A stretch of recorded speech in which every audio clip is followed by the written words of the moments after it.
안녕하세요. 반갑습니다. 저는 이곳 선릉교육장에서 매월 둘째, 넷째 금요일 3시부터 6시까지 특수경매를 강의하고 있습니다. 제가 특수경매를 강의한다니까 어떤 분이 특수경매가 무엇입니까? 이렇게 물어보시는 분이 있더라고요. 부동산을 매매를 하기 위해서는 대부분 공인중개사한테다가 의뢰내서 사든지 팔든지 하는 것이 대부분인데, 특수경매는 내가 이 부동산을 소유하고 있는데 이것을 매도해 주십시오 하고 공인중개사한테가 내놔도 공인중개사가 이런 것은 제가 취급할 수가 없습니다 해갖고 이 매매를 안 해주는 것을 경매로는 나오고, 경매로 나오게끔 되면 가격이 반값으로 하락합니다. 이때 반값으로 하락한 이 경매 물건을 제가 낙찰을 받아서 해결을 해서 정상적인 가격으로 팔 수 있는 것을 제가 추천하는 것인데, 그것이 대부분이 지분경매, 건물주의 토지만 매각인데, 오늘 건물주의 토지만 매각에서 제가 공매 물건 3개를 골랐습니다. 물론 그 외에 다른 것도 있지만 아주 괜찮은 거고, 그 다음에 지적법상 도로 없는 것, 지적법상 도로는 없어도 건축법상 도로는 있는데, 지적법상 도로가 없다고 해서 건축허가 안 나는 걸로 착각하는 경우가 많이 있는 거예요. 그런 거. 그 다음에 농지증을 안 해주는 거. 이런 것은 일반 매매로는 거래가 되지 않는데, 이러한 물건들이 경매로 나오는 것을 우리가 낙찰을 받아서 해결해서 매도를 하자. 이것이 특수경매입니다. 제가 이 특수경매에 대해서 이 책을 4권을 제가 썼는데, 제일 먼저 이것이 진짜 특수경매다 하는 것은 이런 것을 해결해주는 법규 내용을 한 거고, 나머지 소송경매나 부동산 소송이다 1, 2는 실전 사례를 가지고 강의했던 내용을 교재로 만드는 겁니다. 근데 제가 이번에 이 특수경매의 이 교재 4권을 통합을 해서 12월 6일 날 특강을 지금 준비하고 있습니다. 이 특강을 준비하는데 제가 이렇게 교재를 새로 만들었습니다. 이 만드는 것은 이 4개를 통합을 해서 가장 필요한 것만 제가 만들었는데, 이런 특수경매의 실전 사례는 일반인들은 아무 관심이 없고 이런 거를 알 필요도 없지만은, 오늘처럼 여러분들이 특수경매를 가지고 수익을 올리겠다고 하는 목적을 가신 분은 반드시 들어야 되는 내용을 제가 수록을 한 겁니다. 제가 IMF가 난 다음에 강의를 시작해서 현재까지 오다 보니까 약 한 23년 정도를 경매를 배워서 강의를 했는데, 그 중에서 약 15년간을 특수경매를 가지고 강의를 했습니다. 제가 지금 말씀드리는 것은 제가 나이가 많다는 것이 아니라, 여기에 대부분이 뭐냐면 실전 사례인데, 이 실전 사례를 이런 사례를 다 만드는 것이 거의 10여 년 동안을 제가 실전 사례에서 가장 핵심적인 내용만 제가 추려서 만드는 겁니다. 따라서 이 내용은 여러분들이 반드시 들어야 되는 것이 아닌가 싶어서 이 교재 말고도 따로 이 책을 제가 만들어가지고 이 책을 가지고 강의를 하려고 지금 준비 중에 있습니다. 강의 내용은 민사집행법, 민사소송법, 그 다음에 주택임대차보호법, 건축법, 국유재산법, 국세징수법, 이렇게 6가지를 가지고 제가 강의를 하는데, 자, 제가 민사집행법 중 필요 내용 있는데, 민사집행법에서 경매를 시작하려면 제일 먼저 하는 것이 뭐냐면 압류부터 합니다. 압류 위에 거는 전부 다 소멸이 되는데, 대부분 유치권이 있음 이렇게 신청했을 때에 법원에서 감정하러 현황조사서를 나갔을 때에 유치하고 있지 않았다는 얘기는 압류 후에 유치를 했다는 얘기이기 때문에, 그 유치권을 해결할 수 있는 것이 이 감정평가사가 갔을 때에 유치하고 있었느냐 없었느냐가 가장 핵심입니다. 그 다음에 경매를 잔금을 내기 전에 취하를 시키게끔 되면은 우리가 경매 자체는 취하가 됩니다. 근데 이미 경매는 낙찰을 받고도 잔금을 낼 때까지 채무를 갚아버리면은 그 경매 자체가 취하가 되는데, 강제 경매 경우에는 낙찰자가 있으면은 낙찰자에게 동의를 받아야 된다는 겁니다. 세 번째, 가장 중요한 것이 이건데, 여러분들이 경매하려면 제일부터 뭐부터 해야 되죠? 지금 뭐부터 하셔야 되죠? 경매에 임하려면 권리 분석하려면 제일 먼저 해야 되는 게 뭐예요? 제일 먼저 해야 되는 게 기준권리 찾는 겁니다. 기준권리 찾는 거거든요. 그러면 기준권리라는 것이 가장 제가 하는 게 이겁니다. 가장 앞선 압류, 가압류, 설정, 채무에 대한 설정이 기준권리입니다. 그러면 여기서 여러분들이 실수하는 것이 가장 앞서 있는 그 설정을 예를 들어서 채무 변제를 했다 그러면 기준권리가 변경이 되죠.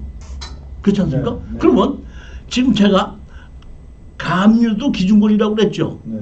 그럼 기준권리가 만약에 이 허당으로, 다시 말하면 실질적으로는 없는데 기준 가압류가 돼 있다고 했을 때 그 가압류를 기준권리로 해서 분석을 하면 어떻게 되는 거죠? 잘못될 수 있죠. 잘못될 수 있는 거죠. 그러면 그것이 그 가압류가 실질적으로 돈 받을 게 없는데 가압류가 되는 것인지 돈 받을 게 있는 가압류인지를 뭘 보고 알아요? 쉽게 얘기하면 우리가 법원에다 경매를 신청하면 배당을 하라고 그러지 않습니까? 그러면 배당을 요구를 했으면 돈 받을 게 있다는 거고, 배당을 요구한 것이 없다는 얘기는 서류상으로만 가압류나 압류가 돼 있다는 얘기지 실질적으로 돈 받을 것이 없다는 뜻이에요. 자, 그 다음에 기준권리 찾는 게 가장 중요한 게 이겁니다. 지상권은 지역권, 지상권이 기준권리 돼요, 안 돼요? 안 됩니다. 안 돼요? 그러면 전세권은 돼요, 안 돼요? 전세권 돼요, 안 돼요? 기준권리 안 됩니다. 안 돼요? 자, 이거 아셔야 되는 겁니다. 이거 반드시 아셔야 됩니다. 일반적인 기양 등기 구성은 전세권은 안 되지만은 채무에 의해서 등기가 전세권 5천만 원하고 돈이 들어가 있죠. 그 기준권리가 되는 겁니다. 근데 돈이 안 들어가 있는 전세권은 기준권리가 지금 지역권이나 재산권처럼 안 되는 거거든요. 그러니까 이런 거를 기준권리를 대부분 실수를 하는 거예요. 그러면 제가 여러분들한테다가 추천 물건을 할 때, 아, 이거는 기준권리가 이렇게 됐기 때문에 이거는 우리가 인수가 돼야 되기 때문에 안 되는 거구나 하고 추천을 안 하고 있는 걸 여러분들은 몰라요. 제가 다 골라줬으니까. 이러한 여러분들이 실전 사례를 통해서, 아, 제가 먼저 오셨을 때 얘기했죠. 계속해서 저한테 의뢰를 할까 이제 혼자서 고르실 거예요. 내년서부터는. 혼자 못 고릅니다. 평생. 평생 못 고릅니다. 그 경기에 못 가는. 아니, 이런 건 있죠. 보면은 제가 먼저 그 토지개발 특강을 했지 않습니까? 토지개발 특강을 해갖고 여러분 특강을 들으신 분들이 토지의 기본 원칙을 다 알았거든요. 그 기본 원칙을 알았으면 저한테다 다시 또 물어봐야 돼, 안 물어봐야 돼? 물어봐야 돼요. 네? 물어봐야 됩니다.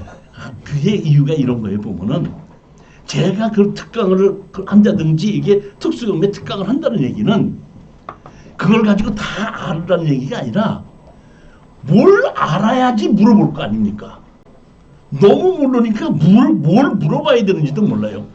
제가 예전에 우리 수강생이 저한테 다 이렇게 얘기하더라고. 제가 공무원한테 가서 물어보면 안 된다고 얘기하고 우리가 안 된다고 얘기하는데 교수님이 가서 하면 또 된다고 얘기하는데 그 이유가 뭡니까? 이렇게 물어보거든요. 공무원이 민원인한테 강의해요, 안 해요? 안 합니다. 그러면 딱 물어보는 순간 공무원은 이 사람이 뭘 알고 물어보는지 모르고 물어보는지는 알아요. 그러니까 답변을 들을 수 있게끔 물어보는 사람이 있고 강의를 해서 알려주고 난 다음에 답변을 해줘야 될 것이 있거든요. 그러니까 공무원이 물어보는 것만 보고도 아, 이 사람은 내가 강의를 해서 설명하고 난 다음에 답변해야 되니까 안 되는 겁니다 하고 그냥 답변을 안 해주는 겁니다. 근데 저처럼 아는 사람이 가서 물어보면 가만히 보고 아 그건 이래서 이렇고 이것은 이렇게 됩니다. 그렇다면 이렇게 됐으니 이건 이렇게 해주는 이게 맞지 않습니까? 그랬더니 그렇죠. 그렇게 해서 이렇게 하면 맞습니다. 이렇게 얘기하는 거예요. 즉 이 얘기는 뭐냐면 제가 토지 개발을 특강을 한다든지 특수경매를 특강을 한다는 얘기는 그걸 가지고 여러분들이 다 이해하라는 것이 아니라 저하고 물어보고 고를 수 있는 대화할 수 있는 기본 능력이 생긴다는 거예요.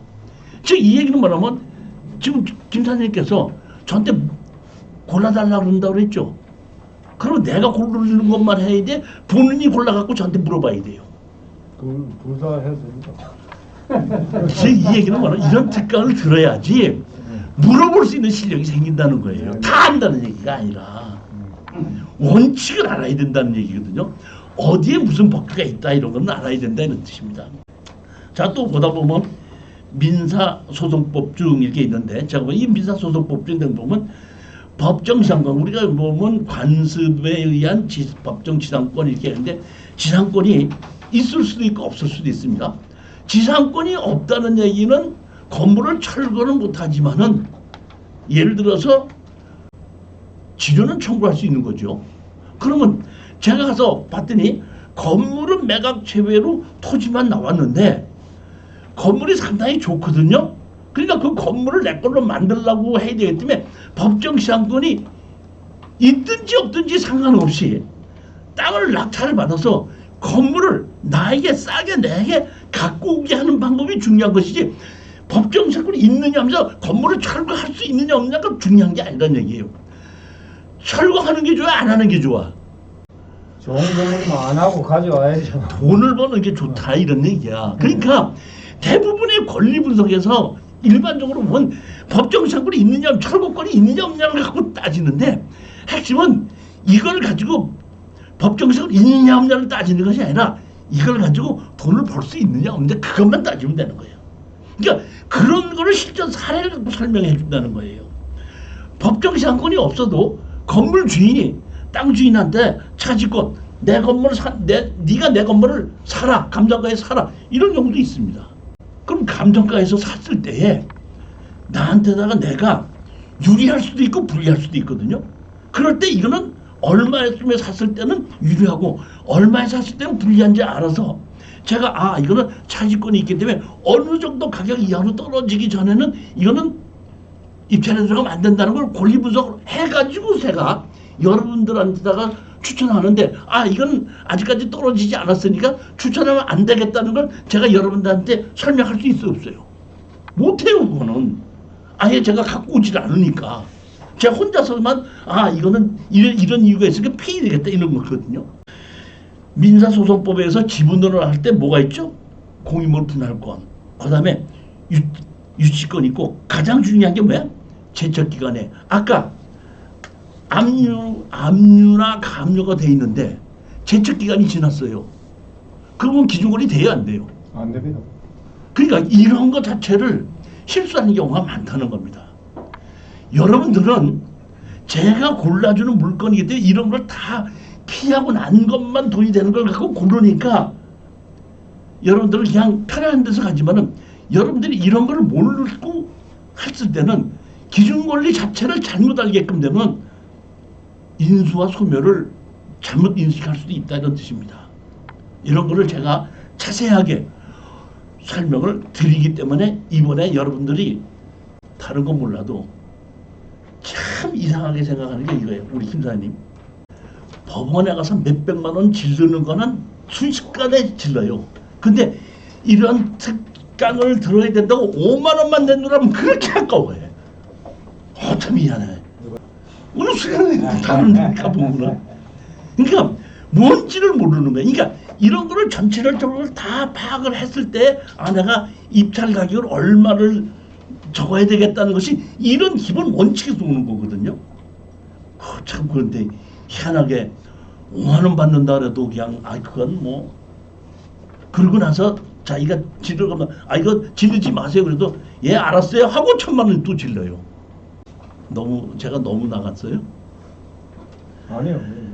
적당하십니다. 자, 우리 가장 또 중요한 건 주택임대차 보호법인데 이것도 핵심이 뭐냐면 뭐 대항력이 있는데 보면 대항력이 전입 있고 학정 일사가 있으면 대항력도 있고 배당을 요구할 수가 있습니다.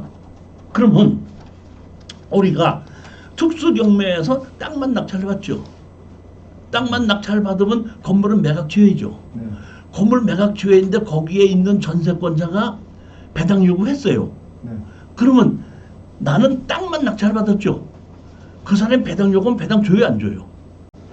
그거 잘 모르겠더라고. 아니, 쉽게 얘기하면 그런 얘기예요. 그러면 만약에 배당을 안 준다고 했을 때 그 사람이 땅을 가진 나한테다가 대항력이 있어요, 없어요? 이런 걸 우리가 몰라서는 특수경매 못한다 이런 얘기예요. 그러니까 이걸 다 알으라는 것이 아니라 이런 원칙을 제가 설명해 주는데 이걸 제가 누가 강의해서 가르쳐 준 것이 아니라 제가 특수경매를 추천을 하면서 한 십몇 년을 하다 보니까 십몇 년 동안에 실전 사례를 수백 개를 하다 보니까 그 중에서 야 이럴 때는 이렇게 되는구나 걸 알았고 그런 내용을 가지고 추리를 갖고 내가 이번에 강의를 한다는 거예요. 이 얘기는 뭐냐면 제가 나이 먹었다는 얘기가 아니라 실전으로 해보지 않은 사람은 절대 이거를 강의할 수가 없는 겁니다. 원칙적으로 보면은 땅 주인 땅이 경매로 지어놨을 때에 거기 세입자가 배당 요구를 하면 배당을 안 줘도 되는데 실제적으로 경험을 하면 배당을 줘요. 보면은 그러니까 배당을 했는데 배당을 줄 것이냐 안 줄 것이냐 만약에 이게 안 줬을 때 대항력으로 했는데 어떻게 할 것이냐 이런 것 자체를 다 보고 제가 추천하는 거예요. 지금도 아 이럴 땐 해결이 되겠구나 안 되겠구나. 오늘도 건물 매각 제외가 한 5개가 있는데 그중에서 공매 물건이 3개가 있는데 제가 심사숙고해서 아 이거는 이랬을 때는 이게 이렇게 되고 건축물 과정이 있고 없고 세입자는 어떻게 있는지 이걸 다 보고 난 다음에 아 이런 거는 입찰해도 된다 이런 식으로 추천하는 건데 이런 원칙을 알아야 된다는 얘기입니다. 얼마라고요? 5만 원. 교재 포함이라고 그랬어요. 이거까지. 이거는 어디에도 본 게 없고 제가 그 한 20여 년 동안 실전 사례로 한 거. 그러니까 앞에 한 1시간 정도는 법을 가지고 얘기하고 나머지 4시간은 전부 다 실전 사례입니다. 아주 특이한 실전 사례예요. 이건 몇십 년 동안 이게 내가 한 사람이 아무리 돈이 많아도 몇백 개를 낙찰받은 경험이 있을 수가 있습니까? 제가 이 경험이 생긴 거는 한 십몇 년 전서부터 특수경매를 추천하고 그 사람들의 마무리를 내가 도와주다 보니까 이런 경험이 생긴 겁니다.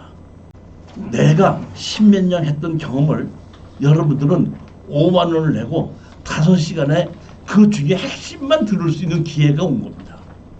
건축법도 필요한데 건축법에 보게끔 되면 건축물 관리자이 뭐 하는 내용인지 여기에 보면 가장 중요한 게 이겁니다. 건축허가 동시에 허가 받은 것으로 보는 종류 이렇게 돼 있죠. 여기에 가장 핵심이 이렇게 돼 있습니다. 건축허가를 받았는데 지적법상 없는 도로가 있는데 건축허가를 받았을 때에 그걸 도로로 인정해서 건축허가를 받았다면 건축법에서는 그것이 지목이 전으로 답으로 대지로 돼 있어도 사도로 개설한 걸 허가를 받은 것을 본다 이렇게 돼 있습니다. 그 순간서부터 사도법을 적용받는 순간이 되는 겁니다. 뭘 했을 때? 건축허가를 받았을 때. 그럼 제가 여러분들에게 먼저 토지개발 특강 시간에 세움터를 들어가서 배치도를 보게끔 되면 그 배치도에 건축허가서에 여기 진입도로라고 이렇게 건축허가서에 딱 찍힌 게 있어요. 그거를 가지고 근거로 제출하게끔 되면 그게 뭐예요? 지적법상 도로가 없어도 무슨 도로? 건축법상 도로라는 겁니다. 그러니까 이런 것 자체를 우리가 충분하게 설명을 듣고 이해를 해야지 가능하다 이런 얘기입니다. 특수경매 이렇게 해서 이 법에 대한 것을 한 달 동안 강의를 하고 1시간 동안 강의를 하고 나머지는 전부 다 이 법에 의해서 특수경매를 했던 실전 사례만 가지고 제가 강의를 하는 겁니다.